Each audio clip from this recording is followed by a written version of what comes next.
My name is Ariel Holly, and we are back with another book review. And I believe this is our last book review together, so give it a round of applause. We're gonna hop right into it. Today's book review will be about The Last Call, The Rise and Fall of Prohibition by Daniel Okrent. I listened to this book on Audible. I'm still on my 30-day free trial, so yeah, check that out if you haven't already.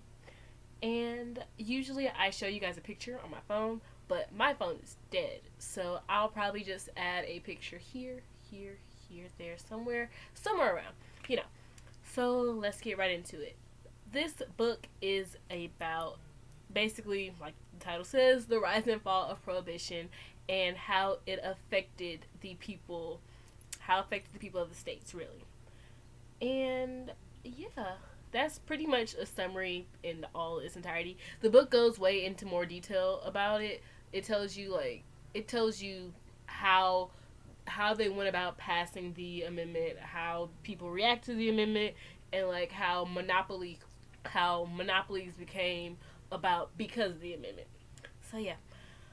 To me, this book, it was actually really good because I learned about prohibition in U.S. history, but when I was listening to the book, I was just like, oh, because when we were in U.S. history, it was like, oh, prohibition happened, yada yada yada, it's a thing, but it didn't really go into detail about it, and this book really goes into great detail. And one thing I took from the book a lot was that if prohibition didn't happen, maybe women's suffrage would have been pushed back so many years, because during the time of prohibition, that was the first time when women began making their moves and standing up for themselves. In fact, the only reason they wanted to vote was because, I'm not gonna say the only reason, but one of the main reasons they wanted to vote was so that they can vote against alcohol and alcoholism, because of women were tired of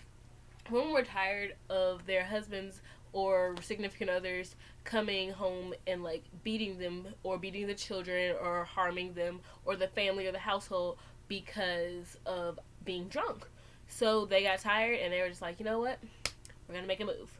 And we're going to make a move and we're going to make a difference. So I really feel like this was the beginning of feminism. Like, in its entirety, like, feminism became this out of everything, because before prohibition happened, it was like women were supposed to be at home. Well, not at home. They could have jobs. Little small jobs, nothing as big compared to the man. But when prohibition happened, it was just like, hey, we have a voice. We're going to speak, and this is what we want because this is what we believe. So I feel that prohibition was a very important thing that needed to happen in order for women to get as far as they are today. And I feel, like I said earlier, I feel that prohibition was the beginning of feminism, and feminism arose from that, and now we have the powerful feminists that we have today. So yeah. Um. So during at the beginning of prohibition, it was like they brought it to the church, because they were like, because at the time that's what you did, you just brought it to the church. Well, prohibition started in the South. It was a movement that started to the South, and that started from the South, which was around the Bible Belt and all that. So it just moved its way up north and just spread. So it started in the South, and women brought it to the church, and they were told to pray for the saloon owners, and that's what they did. They would go all out. They would sometimes sit or like kneel in beer. That's where, because of on the saloon floors, and pray for the saloon owners to have them delivered from their evil ways, and like delivered from sin of drinking and stuff like that. And then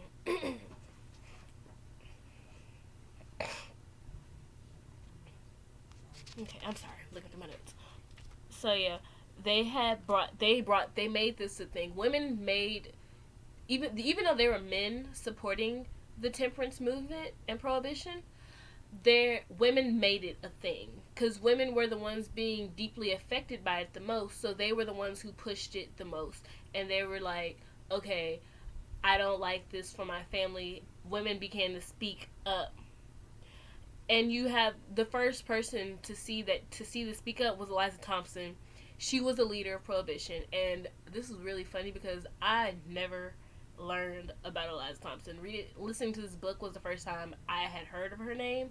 So I think that is something that needs to be more in books. I don't know if I just wasn't paying attention or what. I never heard her name, and I feel like that should be more publicized because when I think of Prohibition, I don't really think of anybody's name. That's really bad. I don't really think of anybody's name during Prohibition. I don't know. That might just be me. But the women of Prohibition should really be put out there more instead of just like, okay, this is Prohibition and there are no supporters of Prohibition. So we should get their names in textbooks everywhere, because this is a really important thing for women. But like I was saying, women really started this movement. They backed it, and because they felt strongly about this movement, and they wanted this to happen. The Prohibition Party was much more than anti-alcohol, and this goes from what I was talking about earlier. It started as anti-alcohol, but then it went to pro-women, and it went to strengthening all women. And at first, you really see middle class women really supporting this movement because, well, rich women they didn't really need they had money, so they didn't really need to support this because sure they might have been getting beat, but they had money, so it was just like, well, I have my money, I can go shopping, I can go do what I have to do and take care of my kids and do what I have to do because I have money. This is not a problem for me. It's not really affecting me. And then lower class women, they didn't really have the voice. They felt they didn't have the voice to fight this battle. So it started off as a middle class women's battle until middle class women made it they made it appeal to women of all wage gaps. So yeah. By the end of the 1920s, production of hard liquor declined, and that was because they knew that if the bill wasn't signed, if the bill wasn't passed to end anti-alcohol, to end alcohol before the 1920s, it would just be a lost cause because it would shift everything. So women and all supporters at this time were really pushing for prohibition quickly because the 1920s were approaching. And by the 1920s, you can see that hard liquor had declined, but another thing had came up, beer. And it was brought to us by the Germans and the Irish. They got away with it for a while because it was just liquid bread. So it's not really a problem. So they got away with it for a while, and so people didn't feel the need to like smuggle in alcohol or other things as much as they do in more recent times. I'm so sorry.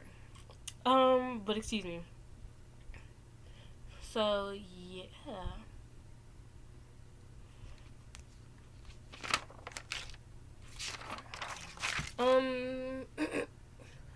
But and as alcohol and beer began to be banned, you begin to see more people impersonate religious officials just to get alcohol or any other alcoholic substance because alcohol wasn't prohibited for religious purposes. So you begin to see people dressed as Pope. You begin to see people impersonating Catholic figures, Christian figures, because they they could get mass quantities of alcohol, and that really the making wine not illegal.